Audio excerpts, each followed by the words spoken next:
continues to work closely with the Shadow Minister for Health, Jillian Skinner, to ensure that our future health system is one that addresses the needs of the local community and one that will ensure tragedies like that described in Therese's book will never happen again. So with great pleasure I welcome you.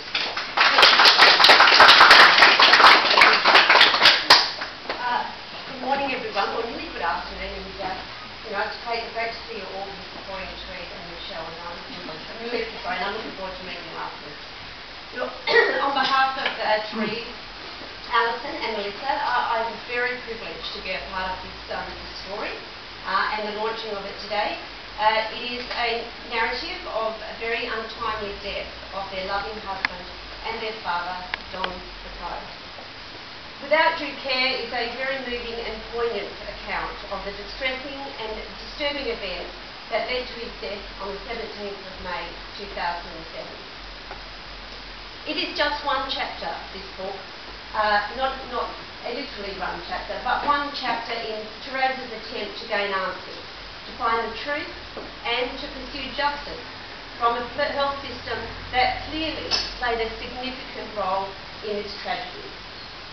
Throughout the book, Therese refers to the systemic failure of the New South Wales public health system, a health system that has been neglected from 15 years of a Labor government.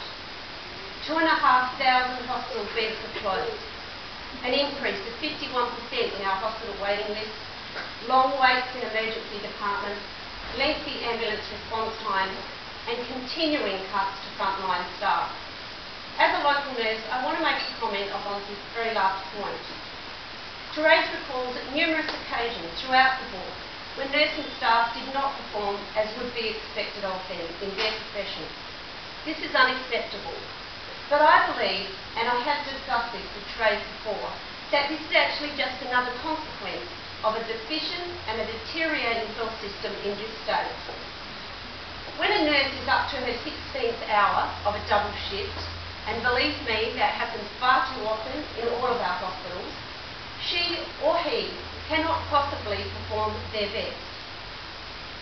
And when staff are overloaded with tasks because there is insufficient staffing allocated to a particular shift, or the skill mix is inappropriate, when aligned with the acuity of the patient, they cannot carry out their duties to the optimum. And despite these shortcomings, we continue to hear of more staff cuts at local hospitals. Just this week, we learned that a further 62 full-time positions will be cut in our own area health service. This is on top of the 400 positions that have been previously cut. To slash more jobs from hospitals that are overstretched is nothing short of negligence, in my view, and will directly impact on frontline services and delivery of patient care. Of course, none of this actually condones what happened to Don and Therese and to their families, and particularly during the admission of a Sydney hospital. But it simply highlights that such tragedies will undoubtedly occur again because the systemic flaws in our health system are simply not being addressed. There are particular struggles when, like Therese, you are the carer and sometimes the only advocate for that patient, someone you love more than anyone else can imagine. My own personal experience in this position unfortunately gives me a real understanding of the ongoing frustrations felt by Therese and her daughters day after day that this tragic ordeal panned out. My brother, who has cerebral palsy and severe intellectual and physical disabilities, was hospitalised twice in the last 12 months.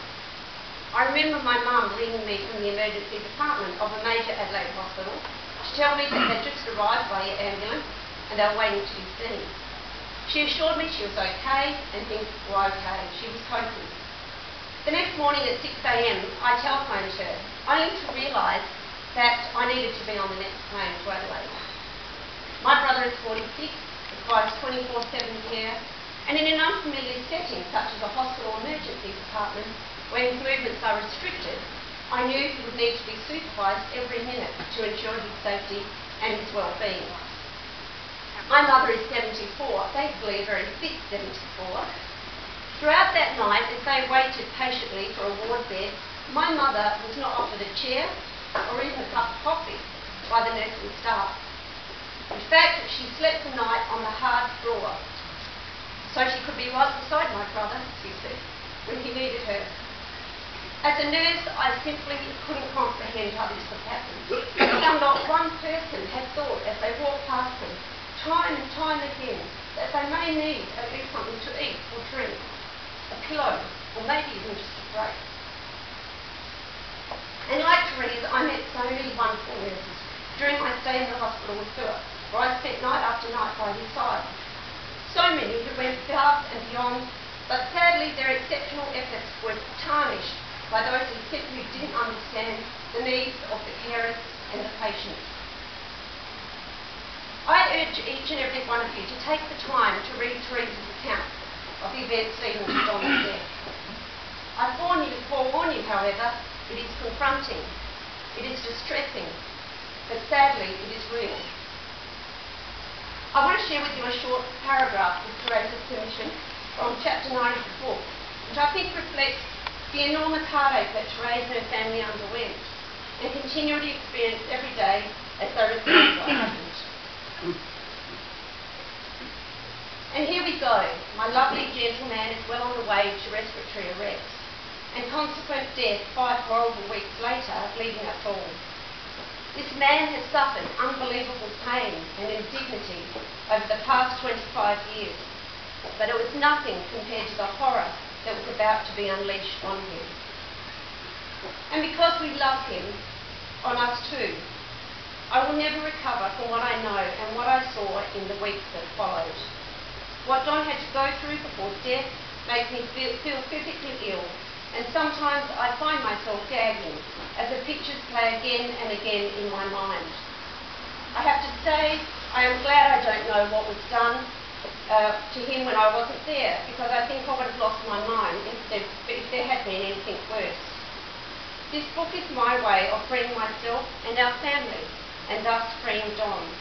I am hoping to get justice for my husband. We daily relive a horror which was preventable, and which arose from ignorance, arrogance, and a fundamental lack of care. Therese gave me a copy of her book many, many months ago, in its unedited version, pages and pages of thoughts and recollections. When she dropped by the other day and presented me with this final copy, I was simply overwhelmed.